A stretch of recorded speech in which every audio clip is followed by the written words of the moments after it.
Motivation's a trap. And here's what nobody wants to accept out there in the world is motivation is not your friend. Okay? It's the reason why you keep restarting every single time you go to do something. Okay? And it all comes down to one cycle, and that is the failure and the restart cycle, right? And we all follow this, right? We start down here and we get motivated, inspired. You need motivation is the spark that gets you going, right? Inspiration to fire you up to attack whatever you're going to attack, whether it be your exercise program or your diet or a work project, whatever it is. You need motivation just to get that initial thing going. Problem is that you are relying on motivation to take you on the whole journey. And it's not. It's like a tank of gas that's really, really small.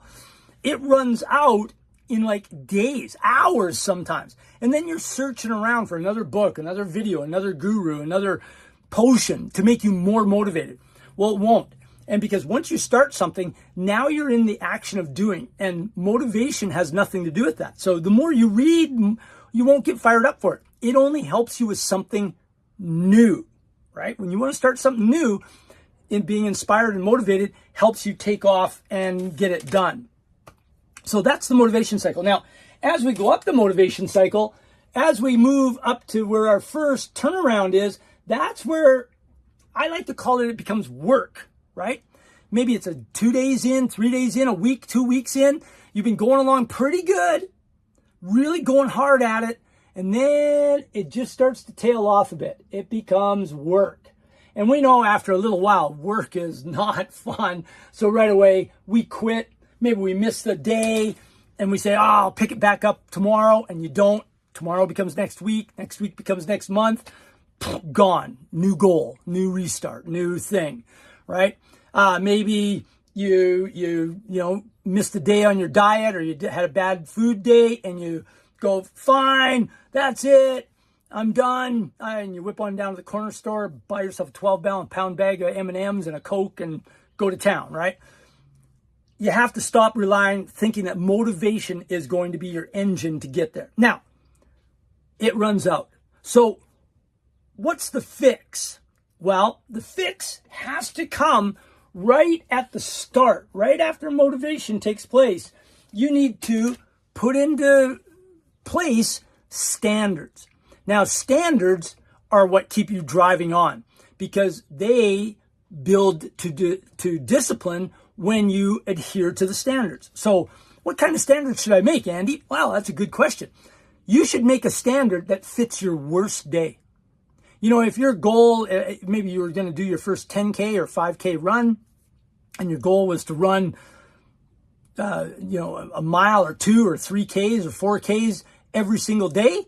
Well, on your worst day, it might be that you walk half hour. That might be the minimum standard you have. When I was training for marathons in Canada in the wintertime, it'd be so cold out. It's wind and snow and blowing, ice all over the road, so it's dangerous to run. I had to have a minimum standard that I could do on any day, even if I didn't feel like it, even if I was tired, even if I was busy at work. So I developed the 10-20 whole rule, which meant if it was really crappy, I would run 10 minutes away from home. If I got to the 10-minute mark and I still felt crappy, I'd just run home. And I got a 20-minute workout in. So that was my minimum standard. Now, if I got to that 10-minute mark and I thought, it's not so bad out or I'm feeling okay, then I'd run another 10 minutes. If I felt crappy then, I'd run home and I got 20 minutes out, 20 minutes back, the 40-minute workout. But if I got that 20-minute mark and I felt okay, then I had to finish whatever was on my workout plan for the day. I had to do the whole thing, okay? But the 10-20 whole made sure I never missed a workout, ever.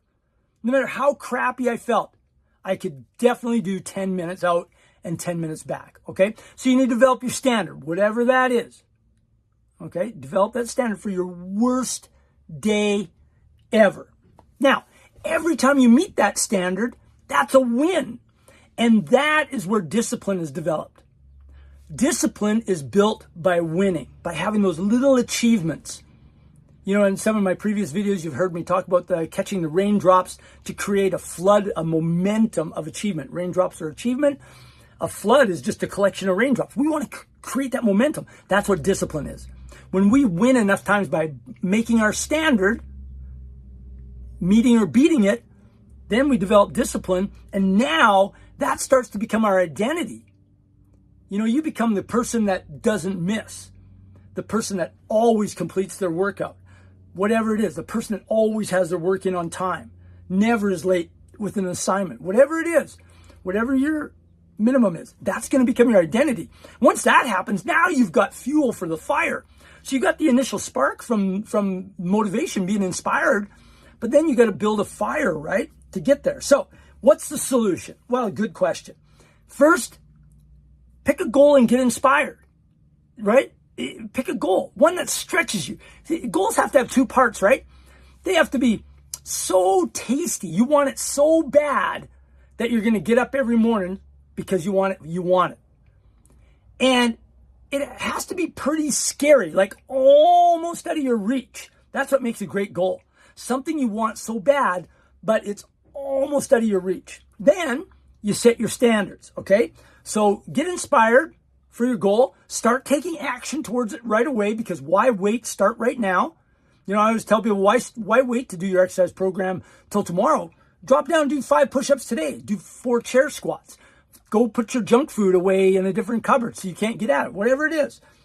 Then set your standards. Remember, it's whatever your minimum is on the worst day you've got. Then meet those standards. Obey those standards. And that becomes your new discipline and your new identity. Then you just keep going. You just dominate your goal. And then what you can do is you can take that same discipline, knowledge, and structure and go get another goal and another goal and another goal. And that's why whenever I was working over my 30-year career of working with athletes, executives, and high performers, we would always try to keep them right here before it switched over to become work, right? Work is here.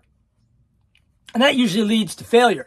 We keep them going here. So then they could just keep going up, right? They just keep going. Now imagine what you could achieve if you just kept yourself there. If you just kept yourself on the tip of the spear, pushing all the time. Any goal that came, you could set your standards, develop the discipline and identity around those standards, and just crush it. No more restarting. No more starting over. You are now the person that gets it done. Okay? Now, here at Stone Age Success, this is how we build it. And if you just download my Quick Start program, links down in the description, that'll get you access to I'll give you access to my community when that happens. And I'll be there to support you. And we'll start setting those standards. And we'll make sure that you've got the accountability to meet those standards so that you build up that success, that achievement, that win momentum. And that'll become your discipline. And then pretty soon you won't need it anymore. You'll be able to go get the next thing on your own, right? That's what we want to build. We want to make you self-sufficient in achievement, in winning, in success. No more restarting. No more starting over. Motivation got you where you are now. Discipline is the way out. This is Andy from Stone Age Success. Until next time.